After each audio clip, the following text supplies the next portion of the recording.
नमस्कार किसान साथियों, आज इस वीडियो में हम बात करने वाले हैं गेहूं के एक पौधे से ज्यादा कल्ले कैसे बनाए जाएं और उन कल्लों को आगे चल के प्रोडक्टिव टेलरिंग में कैसे कन्वर्ट किया जाए ताकि बहुत अच्छा उत्पादन आप लोग गेहूं की फसल से प्राप्त कर सकें। देखिए किसान साथियों, इस समय आप लोगों को ये समझना होगा कि पहली सिंचाई के बाद के जो 20 दिन होते हैं वो बहुत ज्यादा इंपॉर्टेंट होते हैं। उसी समय जो है गेहूं का पौधा अपने कल्ले बहुत सारे बनाने की कोशिश कर रहा होता है और वही कल्ले आगे चल के प्रोडक्टिव टेलरिंग में कन्वर्ट हो रहे होते हैं। तो आपको इन 20 दिनों में बहुत ज्यादा सावधानी रखने की जरूरत होती है। साथ में अगर आपके खेत में किसी भी पोषक तत्वों की कमी होती है तो वो भी पूरी करने की बहुत ज्यादा आवश्यकता होती है, क्योंकि वो बहुत ज्यादा जरूरी होता है। देखिए, अगर किसी भी पोषक तत्वों की कमी रहती है तो आपका जो गेहूं से निकलने वाला उत्पादन होता है वो निश्चित तौर पर कम हो जाता है, जिससे आप लोगों को बहुत ज्यादा नुकसान आ रहा होता है। तो किसान साथियों, इस बात का जरूर ध्यान रखना होता है। तो किसान साथियों, आज इस वीडियो में हम बात करेंगे कि एक पौधे से ज्यादा कल्ले कैसे निकाले जाए और वो जो आपके कल्ले निकल रहे हैं आगे चल के प्रोडक्टिव ट्रेनिंग में कैसे कन्वर्ट हो सके। तो नमस्कार किसान साथियों, आप सबका स्वागत है हमारे YouTube चैनल किसान वाला जंक्शन में। अगर अभी तक आपने हमारे चैनल को सब्सक्राइब नहीं किया है तो सब्सक्राइब कर लीजिए। साथ में अगर आपको वीडियो अच्छी लगती है तो वीडियो को लाइक और कमेंट करें और दूसरे किसान साथियों के साथ ज्यादा से ज्यादा शेयर करें ताकि वो भी इस वीडियो को देखकर लाभ उठा सकें। चलिए सबसे पहले बात करते हैं कि गेहूं के एक सिंगल पौधे से ज्यादा कल्ले निकालने के लिए कौन से खाद उर्वरक की आवश्यकता पड़ती है, साथ में किस टाइम पे ये खादें देनी होती है। टाइम बहुत इंपॉर्टेंट होता है। अगर सही समय पे ये खादें, ये पोषक तत्व नहीं दिए गए, बाद में आपने टाइम निकल जाने के बाद दिया, तो आप कितनी भी खाद दीजिए, कुछ भी करिए, आपका उत्पादन जो होता है वो निश्चित तौर पे नीचे गिर रहा होता है। तो सबसे पहले आप लोगों को ये देखना है कि जब आप लोगों ने गेहूं की बुआई करी थी तो उस समय आपने कौन कौन सी खाद डाली थी, मतलब आपने फॉस्फोरिक खाद कौन कौन सी डाली हुई थी। जैसे कि आप लोगों ने डीएपी है, पोटास है, फॉस्फोरस है, एसएसपी है, एनपीके की कोई ग्रेड है जिसमें फॉस्फोरस की मात्रा होती है। अगर आपने शुरुआत में पूरी मात्रा दे रखी है तो ये बहुत अच्छी बात है। अगर आपने नहीं दे रखी तो यही आप लोगों का लास्ट मौका होता है अपनी पोषक तत्वों की खेत में पूर्ति करने का। इसके बाद में आप अगर कोई भी खाद डालते हैं तो आप लोगों को उतना लाभ नहीं मिलता है। साथ में अगर आप लोगों के पोषक तत्वों की कमी होती है तो आप लोगों का जो उत्पादन क्षमता है वो 30 से लेकर 70% तक नीचे गिर जा रहा होता है। तो इस समय आप लोगों को अपने खेत की सारी पोषक तत्वों को पूरा कर देना चाहिए। अगर किसी कारणवश आपने उस समय फास्फोरस की पूर्ति अपनी गेहूं की फसल में नहीं कर पाए थे तो ये आप लोगों का जो है आखिरी मौका होता है फास्फोरस की पूर्ति करने के लिए। जब आप लोग अपने खेत में पहली सिंचाई कर रहे हो तो आप लोग डीएपी 25-30 किलो पर एकड़ के हिसाब से जरूर डाल दीजिए। अगर आपने पहले नहीं डाल रखी है, पूर्ति नहीं कर रखी है तो,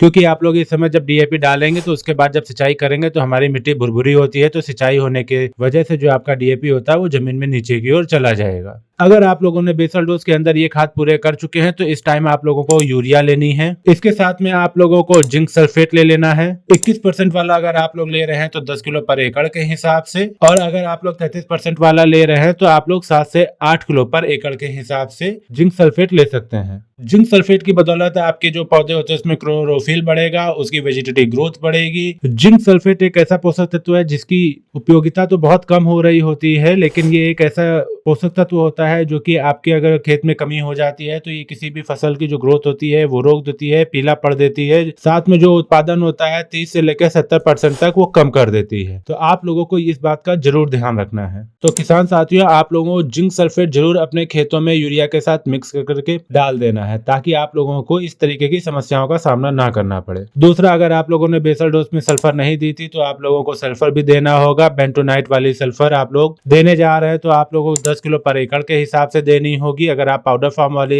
सल्फर देने जा रहे हैं तो आप लोगों को 3 किलो पर एकड़ के हिसाब से ले सकते हैं। 90% या 80% वाली सल्फर के लिए बता रहा हूँ। आपको जो मैं खाद बता रहा हूँ उन्हीं के साथ इनको मिलाकर अपने खेत में डालकर सिंचाई कर देनी होती है। साथ में अगर आप लोगों को ये लग रहा है कि आपकी फसल में दीमक लग जा रहा है जिसकी वजह से आपका खेत जो है सही से ग्रोथ नहीं कर पा रहा है या फिर उसमें मोइला रोग आ जा रहा है, उसके लिए आप लोगों को बायर कंपनी का कॉन्फिडोर 100 ml पर एकड़ के हिसाब से, या फिर जो आपका बायर कंपनी का रेजेंट आता है उसको 2.5 से 5 किलो पर एकड़ के हिसाब से ले सकते हैं। इन्हीं खादों के अंदर आप लोग मिलाकर छिटक सकते हैं। उसके बाद में आप लोग ऊपर से सिंचाई कर सकते हैं। दूसरा, आप लोगों के यहाँ की जो मिट्टी है बहुत ज्यादा सख्त है, मतलब वहाँ का जो पानी है वो बहुत ज्यादा खारा है, कलराठी मिट्टी है, मतलब आपका जो पानी है वो खेतों में भरा रहता है, जल्दी नीचे नहीं जाता। ऐसी अवस्था में आप लोगों को जरूर 100% आप लोगों को यूरिया के साथ में आप लोगों को 3 से 5 किलो सल्फर पाउडर फॉर्म वाला मिक्स करके जरूर डालना है। सल्फर जो होता है वो आपकी जो कलराठी मिट्टी होती है उसमें जो परत जो जमी होती है उसको तोड़ने का काम करते हैं, जिससे उसके रोम छिद्र खुल जाते हैं, तो पानी जल्दी नीचे चला जाता है, वायु संचरण ज्यादा हो रहा होता है, जिससे आपकी फसल अच्छी ग्रोथ करने लगती है।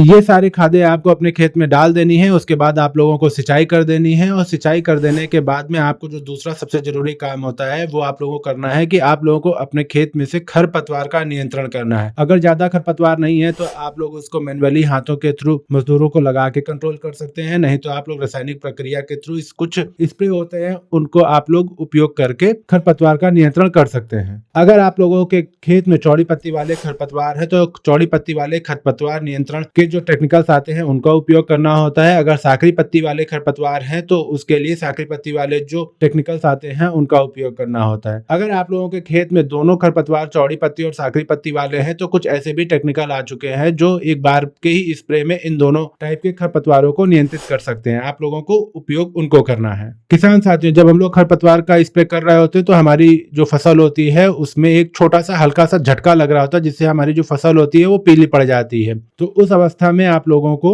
एक दोबारा से स्प्रे करना होता है। जब भी आप खरपतवार का स्प्रे कर रहे हो तो उसके 6-7 दिन बाद आप लोगों को एक और स्प्रे करना होता है, जिससे हमारी जो फसल होती है उसको एक बूस्ट मिल जाता है और वो अच्छे से ग्रो करने लगती है। झटका जो लगता है उसे बाहर निकल आती है। जब आप लोगों की फसल 30 दिन की हो जाती है तब आप लोगों को ये स्प्रे करना होता है। आप लोगों को 1 किलो यूरिया के साथ में आप लोगों को लेना है आधा किलो 21% वाला जिंक सल्फेट। साथ ही आप लोगों को 400 से लेके 500 ग्राम मैग्नीशियम सल्फेट लेनी है। अगर आप लोगों को अपनी फसल ज्यादा दबी हुई लग रही है, पीली दिखाई पड़ रही है, अगर आपको लगता है उसमें ज्यादा झटका लग गया है तो आप लोगों को फेरस सल्फेट 500 ग्राम साथ में लेना है। इन सभी को लगभग 120 से लेके 150 लीटर पानी में घोलकर अपनी खड़ी फसल के ऊपर स्प्रे कर देना है। ये जो स्प्रे मैंने बताया है वो आपको मैंने तब के लिए बताया है जब आप खरपतवार नाशी का स्प्रे करते हैं और उसमें फसल में आपको झटका दिखाई देता है, तब आप लोगों को ये स्प्रे करना होता है। आपको जो मैंने स्प्रे बताया है वो इसलिए बताया है ताकि जो भी आपकी फसल में झटका लगा है उससे आप अपनी फसल को बाहर निकाल सकें। आपकी फसल में अगर किसी भी तरीके की पोषक तत्वों की कमी है तो उसको आपको पहली और दूसरी सिंचाई में उन पोषक तत्वों को